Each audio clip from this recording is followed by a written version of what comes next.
Bismillahirrohmanirrohim. Assalamualaikum warahmatullahi wabarakatuh. Selamat pagi anak-anak ibu semuanya.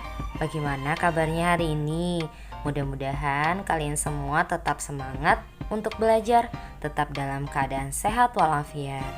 Hari ini masih bersama Bu Anggi ya. Kita masih di tema 2, yaitu persatuan dalam perbedaan. Subtema 3, bersatu kita teguh.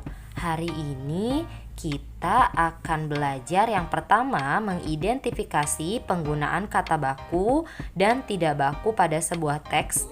Yang kedua, menjelaskan keadaan ekonomi Indonesia pada awal kemerdekaan. Yang ketiga, menjelaskan pemanfaatan hewan dan tumbuhan. Yang keempat, menjelaskan cara pelestarian hewan dan tumbuhan. Nah, adapun sikap yang akan dikembangkan pada pembelajaran hari ini, yang pertama adalah peduli, kedua adalah teliti, dan yang ketiga adalah rasa ingin tahu. Nah, untuk itu kita akan mulai pembelajaran hari ini. Siapkan alat tulisnya, buku paketnya, kita akan mulai pembelajarannya. Nah, sebelumnya kita baca dulu yuk teks berikut ini. Ada judulnya tentang BM Dyah dan naskah asli proklamasi. Ada gambar beliau bernama BM Dyah ya yang ada di foto. Nah, kita baca yuk teksnya. Teks proklamasi awalnya ditulis tangan oleh Soekarno, kemudian diketik oleh Sayuti Melik agar terlihat rapi. Teks asli tersebut kemudian dibuang ke tempat sampah. Salah seorang pemuda yang ikut hadir pada saat persiapan proklamasi kemerdekaan adalah BM Dyah.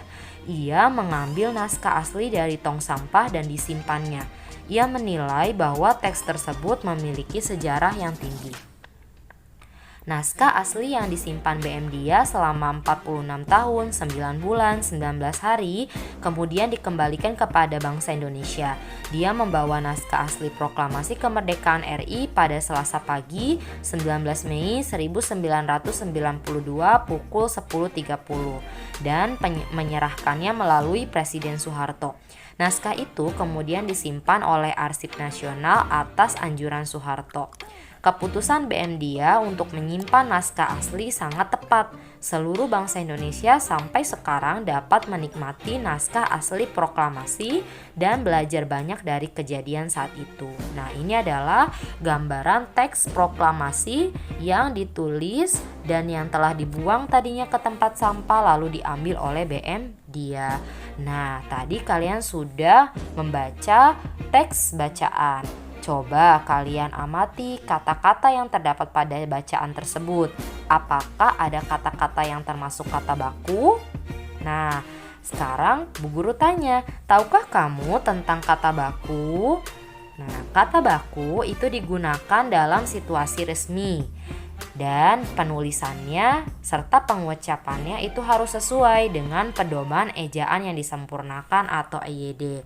Yuk kita lihat contoh dari kata tidak baku dan contoh kata baku.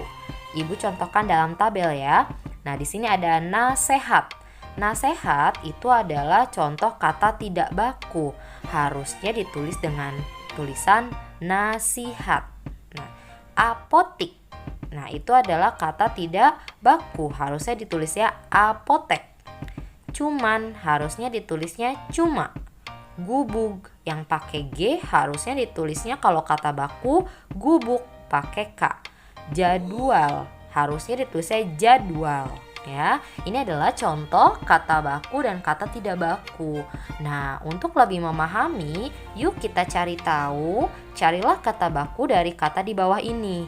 Lihat contoh kata tidak bakunya. Ada atlet, kualitas, foto, bis, belum, nafas, teknik, cabe, izin.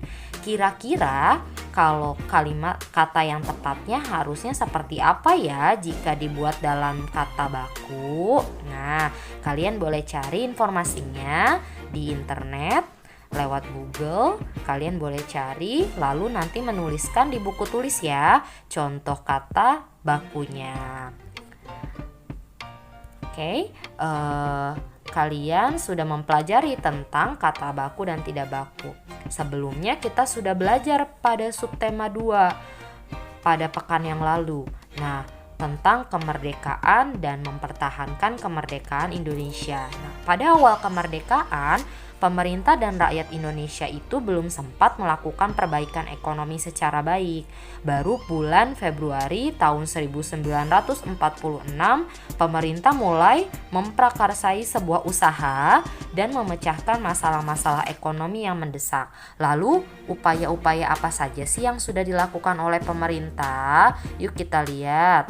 Nah, yang pertama adalah pinjaman nasional. Pinjaman nasional itu dilaksanakannya oleh Menteri Keuangan pada saat itu bernama Insinyur Surahman. Pinjaman nasional itu akan dibayarkan kembali nanti selama jangka waktu 40 tahun. Nah, itu mengenai pinjaman nasional. Kemudian upaya berikutnya melalui konferensi ekonomi. Nah, konferensi ekonomi itu dipimpin oleh Insinyur Darmawan Mangunkusumo. Apa tujuannya? Tujuannya adalah untuk memperoleh kesepakatan yang bulat dalam menanggulangi masalah-masalah ekonomi yang mendesak. Karena pada saat itu banyak masalah, terutama pada masalah produksi, makanan, sandang pangan. Nah, itu makanya diadakan konferensi ekonomi. Lalu yang ketiga, upaya ketiga adalah pembentukan Badan Perancang Ekonomi. Nah, dibentuknya atas inisiatif Menteri Kemakmuran pada saat itu, Dr. A.K. Ghani. Tugasnya adalah membuat rencana pembangunan ekonomi untuk jangka waktunya 2-3 tahun. Lalu upaya berikutnya adalah disebut dengan rencana Kasimo. Nah, disusunnya oleh Menteri Urusan Bahan Makanan pada saat itu ya, I.J. Kasimo. Programnya ini berupa rancangan atau rencana produksi 3 tahun pada tahun 1948 sampai 1950. Tentang apa rencananya? Yaitu tentang usaha swasembada pangan dengan beberapa petunjuk pelaksanaan yang praktis ya. Jadi di sini adalah untuk meningkatkan produksi bahan pangan, maka diadakan rencana Kasimo. Lalu yang berikutnya upayanya yaitu Persatuan Tenaga Ekonomi. Nah, organisasi ini dipimpin oleh B.R. Motik. Tujuannya untuk menggiatkan kembali partisipasi pengusaha swasta. Dengan dibentuknya PTE ini diharapkan dapat dan melenyapkan individualisasi di kalangan organisasi pedagang, sehingga nanti dapat memperkokoh ketahanan ekonomi di Indonesia ya. Itu adalah rencana dan upaya-upaya yang sudah dilakukan oleh bangsa Indonesia pada awal kemerdekaan untuk ekonominya. Nah, keragaman suku, budaya, dan agama yang ada di Indonesia membentuk indahnya persatuan di Indonesia. Nah, keragaman tidak hanya terdapat dalam suatu bangsa ya. Ternyata hewan dan tumbuhan juga terdiri atas beragam jenis hingga membentuk keragaman hayati. Nah, sekarang Ibu mau memberikan contoh manfaat hewan dan tumbuhan bagi manusia. Yang pertama, manfaat hewan bagi manusia dan lingkungan. Yang pertama, penghasil bahan pangan. Contohnya hewan bisa menghasilkan daging, telur, susu. Nah, kemudian penghasil sandang. Nah, penghasil sandang contohnya kain sutra berasal dari serat kepompong ulat sutra. Kain wol itu berasal dari domba, bulu domba ya. Kemudian penghasil bahan kerajinan. Contohnya bulu angsa dimanfaatkan untuk membuat kok. Nah, itu adalah bahan kerajinan ya. Kemudian penghasil pupuk organik. Nah, di sini ada yang dihasilkannya dari kotoran hewan. Contohnya seperti sapi, kambing. Nah, itu digunakan sebagai bahan untuk pupuk organik yang tentunya baik untuk lingkungan.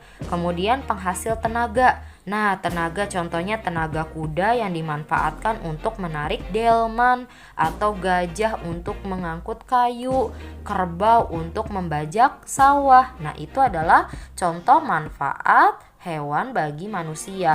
Lalu kalau manfaat tumbuhannya seperti apa? Nah, manfaat tumbuhan bagi manusia yang pertama sebagai bahan makanan. Nah, digunakannya untuk Bahan makanan contohnya bagian batangnya, daunnya, bunganya, buahnya, dan bijinya.